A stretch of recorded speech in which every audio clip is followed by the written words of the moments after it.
네, 반갑습니다. 우리가 이제 지난번 시간까지 우리 분별심에 대한 이야기를 좀 했었습니다. 분별심에서의 중요한 점은 우리 머릿속에 있는 생각이 분별심이라고 우리는 생각을 하는데, 사실은 나라는 존재 자체가 하나의 분별심입니다. 나를 존재화시키는 생각들, 그게 이제 하나의 분별심인 것이죠. 그래서 불교에서 아주 중요한 그 가르침 중에 하나가, 우리가 불교의 가르침에 모든 것을, 모든 경전에 있는 모든 가르침을 이렇게 딱 함축한 경전을 우리는 반야심경이라고 알고 있죠. 그 짧은 반야심경에도 이제 핵심이 있는데요. 한 줄 있는데, 그 반야심경에서 가장 중요한 핵심이 조견, 오온, 개공, 도, 일체, 고액이다라고 말씀을 드렸습니다. 이처럼 반야심경이라는 일체 모든 대장경을 함축한 경전에서 가장 중요한 부분에서 말하는 바가 뭐냐 하면, 오온이 모두 공하다라는 것을 비추어 보았더니 일체의 고통과 액난에서 벗어나게 되었다라는 이제 소식을 설명하고 있습니다. 초기 불교에서도 보면 오온이 무상고 무하다라는 사실, 오온 무하라는 가르침을 끊임없이 아함경과 니까야에서 설명을 하고 있어요. 이게 이제 교리적인 이야기고요. 이것을 이제 오늘 들으실 때, 옛날에 내가 오온에 대해서 공부했어. 오온 무하 나는 공부 많이 했어. 이렇게 이제 내가 아는 것, 기존에 우리가 알고 있는 것, 이제 그것을 머리에 딱 담아두고서 제가 하는 말을 옛날에 들었던 그 이야기로서 색안경에 걸러서 듣지 말고, 오늘은 난생 처음 듣는 것처럼 어렵겠지만 난생 처음 들으신다는 마음으로 한번 낯설게 한번 들어봐 주시기 바랍니다. 이것이 머릿속으로 단순히 이해가 되느냐가 중요한 것이 아니라 가슴으로 그냥 쑥 소화가 되는지, 이게 정말 그렇구나, 머리로 단지 막 억지로 애써서 소화할 수는 있을 거예요. 그런데 그것이 흔연하게 가슴에서 확 와닿으면서 정말 그렇네 하고 이렇게 받아들여지는지를 한번 보면서 염두에 두면서 이렇게 한번 오늘 이야기를 들어보시기 바랍니다. 이야기를 듣는 데 있어서 가장 중요한 것은 머리로 이해하지 않고 가슴으로 듣는다. 그러니까 머리로 이해하지 않기 위해서 옛날 그 선사 스님들 중에는 뭐 발바닥으로 들어라, 발 뒤꿈치로 들어라, 엉덩이로 들어라, 허공이 듣도록 해라, 이제 이런 다양한 방편으로 이야기를 했습니다. 혹은 또 어떤 스님은 머리를 이렇게 뚝 잘라서 옆에 이렇게 내려놓은 것 같은 느낌으로 들어라, 즉 머리로 해석해서 듣지 말라라는 거죠. 지금 제가 이제 하는 이야기를 머리로 해석해서 듣지 말고 그냥 한번 들어보시기 바랍니다. 오는 내 몸과 마음이라 그랬어요. 몸과 세고는 몸이고, 수오는 느낌, 상오는 생각, 행오는 의지, 식오는 분별심이라고 이제 간단하게 이렇게 설명을 해볼 수 있을 겁니다. 오온 개공이라는 것, 오온 무하라는 것은 이 5가지 우리가 나라고 여겼던 이 5가지 요소, 이 요소가 이렇게 쌓인 것을 가지고 우리는 나라고 허망하게 착각을 하고 있는다라는 거거든요. 이 오온은 실제 내가 아님에도 불구하고 우리는 이것을 나라고 착각한다. 여기에서 모든 괴로움이 시작됩니다. 여기서 모든 나와 너를 나누는 분별, 최초의 분별, 아상과 법상, 나와 세계를 둘로 나누는 분별, 이게 이제 최초의 분별이 여기서 시작되는 거죠. 이게 정말 진실한가? 몸과 마음이 정말 내가 맞는가? 아니면 그것이 아니었는데 내가 습관적으로 이 몸을 나라고 알고 생각, 느낌, 의지, 의식을 나라고 알았던 것은 아닌가를 낯선 시선으로 한번 바라보자는 겁니다. 첫째, 이 몸입니다. 몸. 이게 제일 쉬우면서도 이제 제일 좀 어렵게 느껴지기는 하는데요. 왜냐하면 몸이 여기 이렇게 있으니까, 이렇게 몸은 이렇게 딱딱하게 내가 만질 수 있게 이렇게 실제로 존재하는데 어떻게 몸이 존재하지 않는다고 할 수 있지? 우리는 이제 이렇게 생각해요. 양자물리학에서 밝혀진 바를 보더라도 우리 몸은 쪼개고 계속 쪼개 나가다 보면 입자와 파동으로 이렇게 되어 있다, 이렇게 얘기를 하는데, 근원은 이렇게 파동이라고 그럽니다. 파동이었던 것이, 그러니까 파동이라는 것은 어떤 알갱이 같은 입자가 아니라 그냥 가능성의 파동으로 존재한다는 거죠. 그러다가 사람이 마음을 집중하면, 마음을 모으면 그곳에서 입자화 된다는 거죠. 그러니까 양자물리학에서도 이 몸이라는 것이 실제 딱딱하게 있다고 느끼지만 이것이 실제 있는 것이 아니라 그냥 하나의 어떤 가능성으로. 그런데 우리가 그럼에도 불구하고 이게 육체가 이렇게 딱딱하다 보니까 여기 진짜 있지 않느냐라고 허망하게 생각하는 이유는 양자물리학에서는 그렇게 얘기를 해요. 전자와 전자가 마이너스끼리 이렇게 접근하면서 전기적인 반발력을 일으키기 때문에 원래는 텅 빈 허공처럼 99.999%가 비어 있음에도 불구하고 이렇게 딱딱하다라고 느끼는 것은 그런 어떤 반발력 때문이라는 거죠. 실제 비어 있지는 않다라는 이야기를 하고 있습니다. 즉, 이 양자물리학에서도 실제 물질적인 것들은 실제로 있는 존재가 아니라 가능성으로서, 파동으로서 그냥 있는 것도 아니고 없는 것도 아닌 그런 상태로 존재한다라고 얘기를 하고 있습니다. 물론 이제 이것은 과학에서 그렇게 얘기하는 거다 보니까 내가 직접 이렇게 이것으로 내가 소화가 되지는 않겠죠. 내가 태어났을 때 갓난 아기 때 몸이 있어요. 10대 때 몸이 있고 20대, 30대 또 지금 몸이 있습니다. 그런데 갓난 아기 때나 10대 때의 몸이 지금의 몸과 같은가 다른가 하고 묻는다면 갓난 아기 때의 몸은 먹고 마시고 싸고 호흡하고 순환하고 땀을 흘리고 하면서 그 몸으로만 놓고 본다면 몸이 계속해서 대지의 어떤 이 우주의 4대, 외 4대와 내 몸에 있는 내 4대라고 하는, 내 안에 있는 4대가 지수화풍이라고 하는 4가지 요소가 바깥에 있던 것들이 나에게로 들어와서 내가 되었다가 또 이것이 바깥으로 빠져나가는 끊임없는 순환을 이루고 있습니다. 여기 있는 이것은 외 4대예요. 지수화풍의 수의 기운이죠. 물의 기운입니다. 그런데 이것을 내가 마시고 나면 이 물이 제가 됐단 말이죠. 이처럼 물이라는 것은 저 바깥에 있는 물이었는데 내가 마심으로써 나라는 존재를 임시로 형성합니다. 제가 이것을 많이 마신다면 또 화장실을 왔다 갔다 하겠죠. 그러면서 마신 것을 또 바깥으로 배출을 하겠죠. 그러면서 우리 몸의 모든 세포는 어떤 연구에서 보니까 7년에 한 번씩 모든 세포가 다 교체가 된다라는 이야기도 하는 곳이 있었고요. 또 한 곳은 그 미립자의 차원, 소립자의 차원에서는 10의 마이너스 23승초에 한 번씩 미립자들은 태어나고 죽고를 반복한다. 말 그대로 찰나에 한 번씩 찰나지간에 소립자는 변한다는 거죠. 무상하게 변화한다. 갓난 아기 때 몸과 지금의 내 몸은 전혀 다른 몸입니다. 다른 몸인데도 불구하고 갓난 아기 때 그때도 나라고 우리는 알고 있었어요. 10대 때도 나라고 알고 있었어요.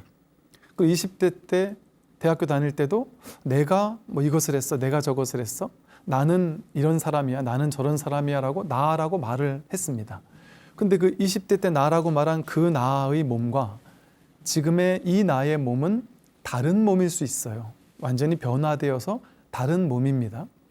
근데 신기하죠? 10대 때도 나라고 했고 지금도 나라고 하고 있습니다. 우리는. 즉 나라고 우리는 습관적으로 이것을 나라고, 이 몸을 나라고 생각해 왔지만 냉정하게 따져보면 다른데도 불구하고 왜 그때도 나라고 하고 지금도 나라고 할까요? 그러면 정말 나는 어느 몸을 정말 나라고 할 수 있을까요? 갓난 아기 때 몸이 진짜 난가요? 이건 그럼 가짜 난가요? 10대 때 몸은 그게 진짜 나면 지금 이 몸은 가짜 날까요? 신기하죠? 우리는 항상 나라고는 생각해 왔지만 그건 막연하게 나야 라고 생각해 왔지만 그게 정말 그런가 하는 것에 대해서 의심해 보지는 않았습니다. 그러니까 이 몸을 갓난 아기 때 몸, 10대 때 몸, 20대, 30대, 40대 때 몸을 나라고 그냥 막연하게 이렇게 축적해서 쌓아왔어요. 그러다 보니까 우리는 나는 10대 때는 몸이 좀 안 좋았어. 이렇게 생각해요. 내 몸을 10대 때 몸이 안 좋았던 것은 지금 이미 지나갔는데도 불구하고 그때 내 몸은 안 좋았어라는 것을 기억으로 축적해 놓습니다. 색온을 축적해 놓는 거죠.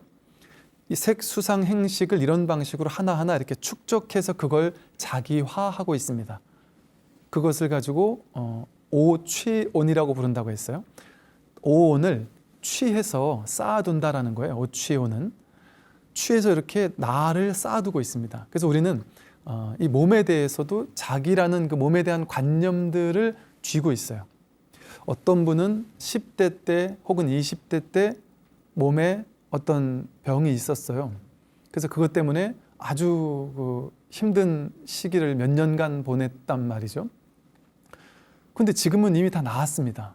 병원에서도 완전히 나았다라고 진단을 몇 번이고 받았음에도 불구하고 10대 때 몸이 아팠을 때 그때의 그 트라우마, 그게 지금까지 남아서 나는 언제고 몸에 병이 재발할지 몰라 하는 두려움에 빠져서 지금까지 그 과거에 축적해 놓았던 그 내 몸이라는 허약한 몸, 아픈 몸이라고 했던 그 축적된 쌓아놓은 것을 기억으로 이렇게 취하고 있어요.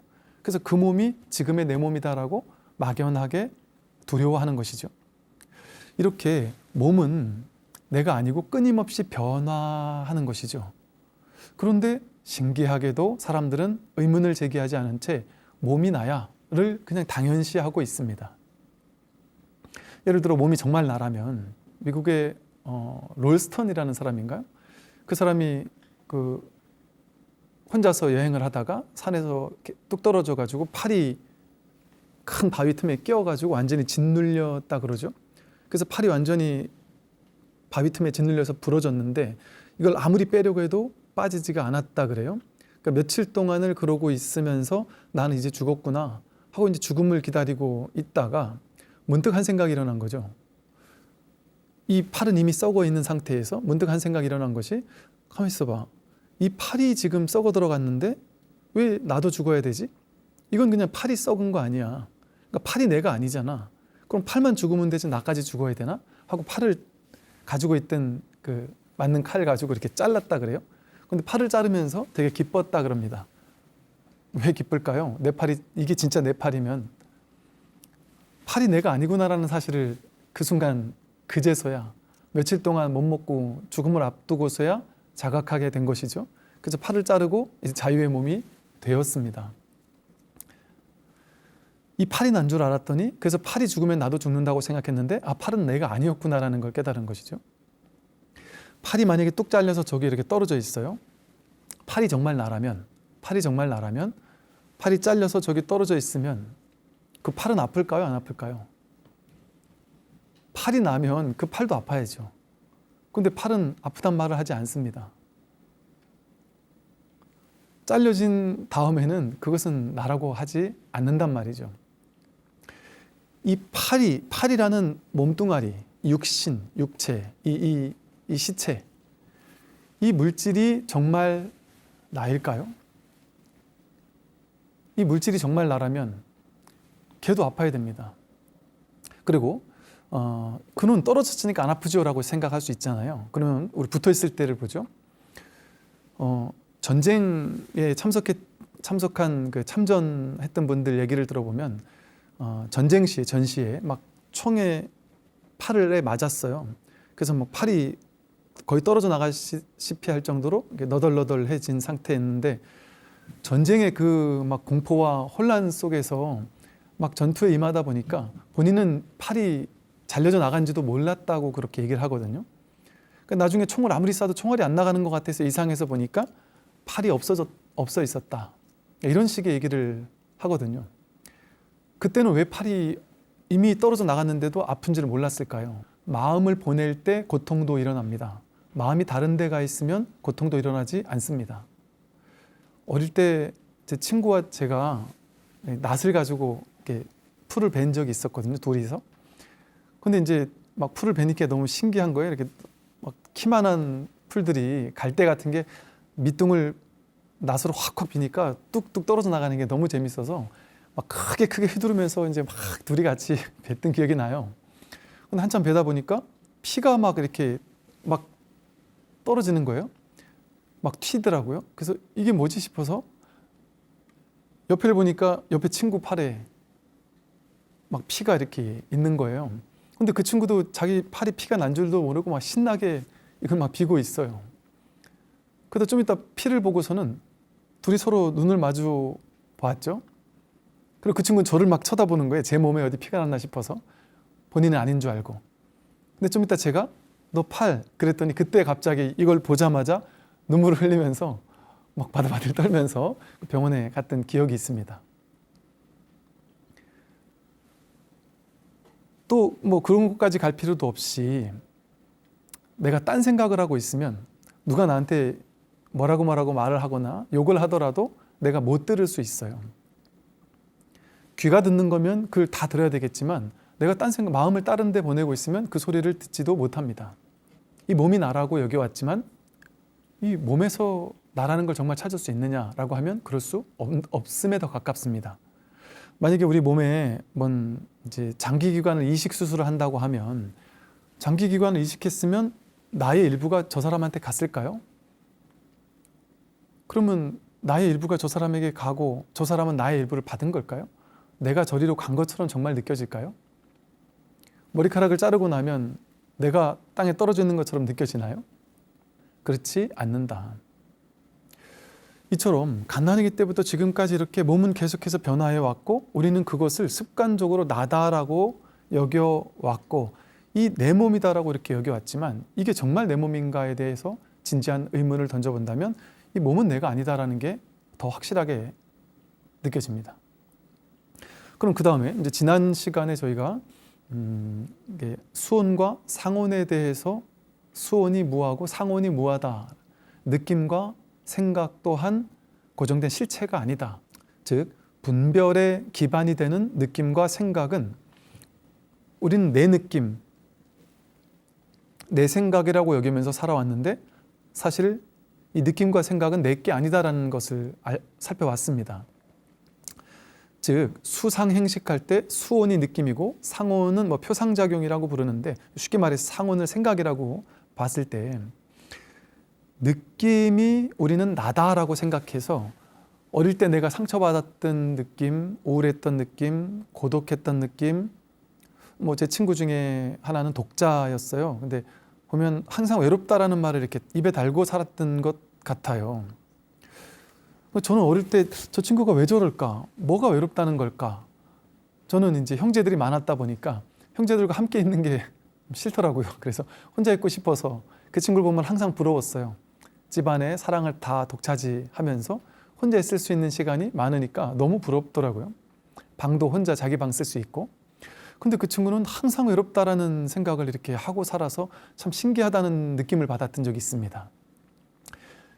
어릴 때 혼자 있었던 사람 혹은 누군가에게 사랑을 받지 못했거나 혹은 이렇게 버려진 경험이 있다든지 이랬을 때 뭔가 모를 그 외로움과 두려움 또 누군가에게 인정받지 못하면 어쩌지 하는 두려움 그런 것들을 이렇게 쌓아두거든요. 그런 감정들을 쌓아둔 채 그게 트라우마처럼 남아서 적집되어서 오추연이 이렇게 쌓여서 그 감정이 나다라고 여기면서 지금도 그 감정의 상처에서 헤어나지 못하는 경우가 많습니다.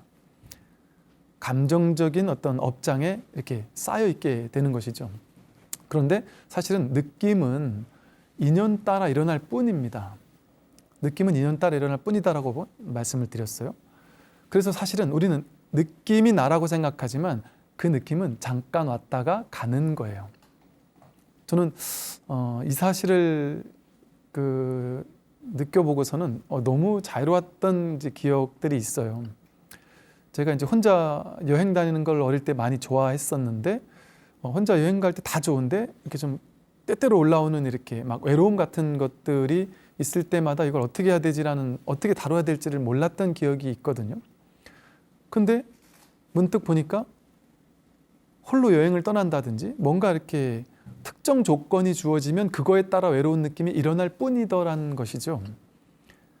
그전에는 그래서 외로운 느낌이 일어날 때 나는 외로워에 사로잡혀서 나는 외롭지 않았으면 좋겠어. 근데 난 왜 이렇게 외롭지? 라는 생각을 했는데 문득 보니까 그것은 내가 아니었던 거죠.